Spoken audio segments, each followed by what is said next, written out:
Changi अस्पताल 1935 में Singapore में ब्रिटिश सैन्य बैरक के हिस्से के रूप में बनाया गया था।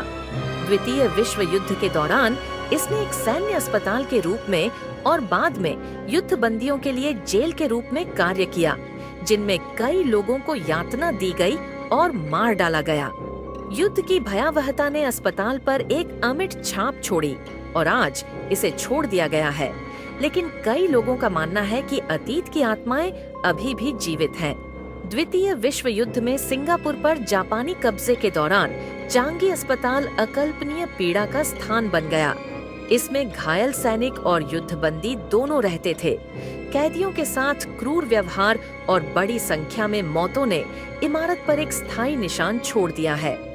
कई लोगों का मानना है कि इन प्रताड़ित आत्माओं के भूत अभी भी इसके हॉल में भटकते हैं। युद्ध के बाद चांगी अस्पताल ने काम करना जारी रखा, लेकिन 1997 तक इसे छोड़ दिया गया, सड़ने के लिए छोड़ दिया गया। इसके तुरंत बाद अजीब घटनाओं की कहानियां फैलने लगीं। असाधारण जांचकर्ताओं और रोमांच चाहने वालों ने अलग अलग आवाजें, खाली हॉलवे में कदमों की आहट और दरवाजे खुद ब खुद पटकने की सूचना दी। यह अस्पताल अपने भूत प्रेत के कारण बदनाम हो गया। चांगी अस्पताल की सबसे प्रसिद्ध भूत कहानियों में से एक बिना सिर वाली नर्स की कहानी है। आगंतुकों ने अस्पताल के गलियारों में भटकती एक नर्स की प्रेतात्मा को देखने की सूचना दी है। कुछ लोग कहते हैं कि वह बिना सिर के दिखाई देती है, जबकि अन्य लोग खाली हॉल में उसके भयानक कदमों की गूंज सुनने का दावा करते हैं। किंवदंती है कि युद्ध के दौरान उसकी बेरहमी से हत्या कर दी गई थी और उसकी आत्मा अस्पताल में फंसी हुई है। एक और आम दृश्य सफेद कपड़े वाली एक महिला का है, जिसे अक्सर अस्पताल के प्रवेश द्वार के पास घूमते या पुराने प्रतीक्षा कक्षों में बैठे देखा जाता है। ऐसा कहा जाता है कि पास आने पर वह गायब हो जाती है और अपने पीछे ठंडी ठंडक छोड़ जाती है। कुछ लोगों का मानना है कि वह एक मरीज थी जिसकी अस्पताल में मृत्यु हो गई थी और अब वह भटकी हुई और अकेली मैदान में भटकती रहती है। चांगी अस्पताल में एक बार बाल चिकित्सा वार्ड था और कई आगंतुकों ने हॉल के माध्यम से बच्चों की हंसी की दूर की आवाज सुनने की सूचना दी है। आवाज डरावनी है क्योंकि इमारत में कोई जीवित बच्चा नहीं है।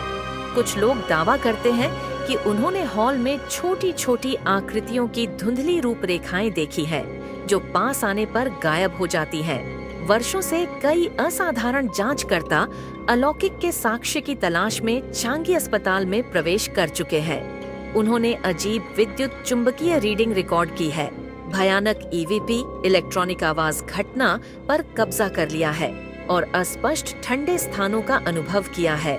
कुछ लोगों ने यह भी दावा किया है कि अस्पताल के प्रेतबाधित वार्डों की खोज के दौरान उन्हें अदृश्य शक्तियों द्वारा छुआ गया या धक्का दिया गया।